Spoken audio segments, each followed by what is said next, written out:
So what happens when a song isn't just about a catchy beat and a clever rhyme, but about swearing allegiance to a violent cartel? That's exactly what we're going to look at today. The work of a musician whose art is at the very center of a serious accusation, that it's actually propaganda for one of Mexico's most dangerous criminal organizations. Right off the bat, we're hit with this line from the artist himself. He says, "I am very chachaca," which basically means thug or violent. It's a really blunt, in-your-face way to kick things off, and it drops us right into a world where music and violence seem to be one and the same.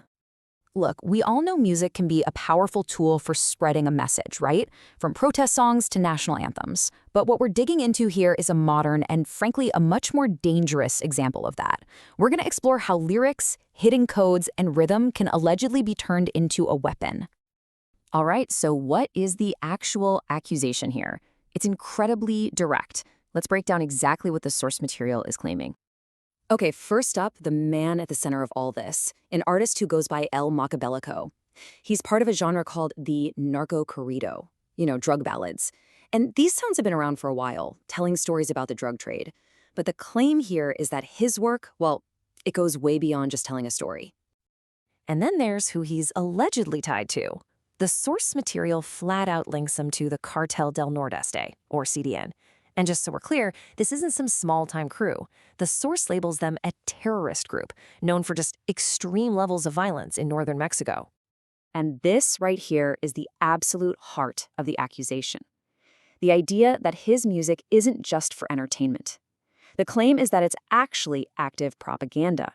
A tool for recruitment, for intimidating rivals, and for making the cartel's violent actions sound glorious.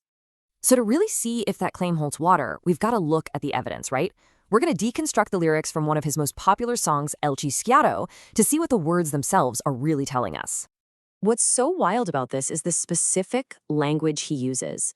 This line, "The troop of hell noted itself," isn't just some vague poetic phrase. The troop of hell is a proper name.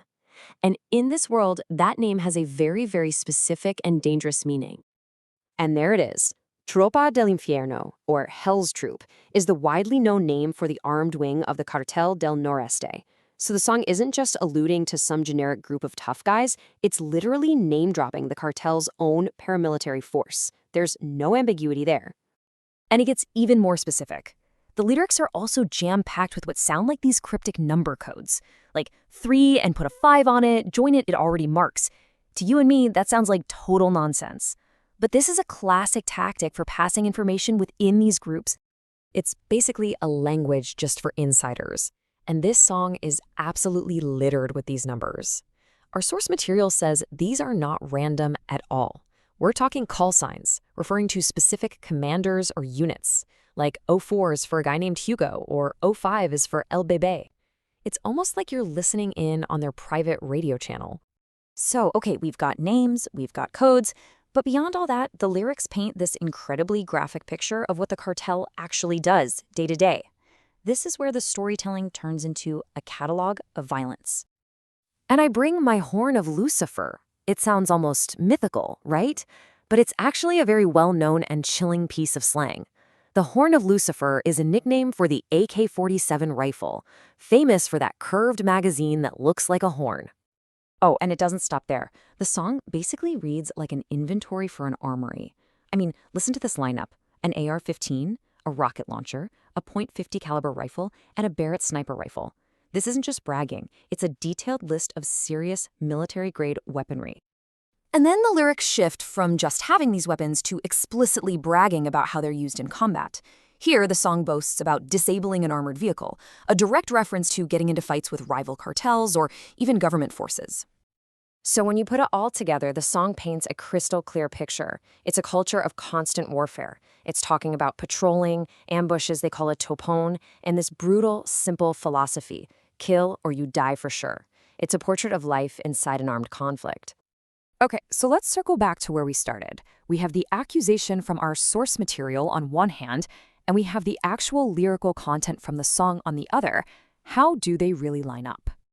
Let's just lay it all out, side by side. On the left, you have the accusation. The music is propaganda for the Cartel del Noreste. And on the right, you have the evidence from the lyrics. direct quotes naming the cartel's armed wing, pledging allegiance to a commander, and promoting that kill or be killed ethos. The connection is pretty hard to ignore. And this all leaves us with a huge fundamental question. When art stops just reflecting a violent reality and starts actively naming names, listing weapons, and celebrating combat, has it crossed a line? Is it still just a song, or has it become something else entirely? A tool, a message, a weapon?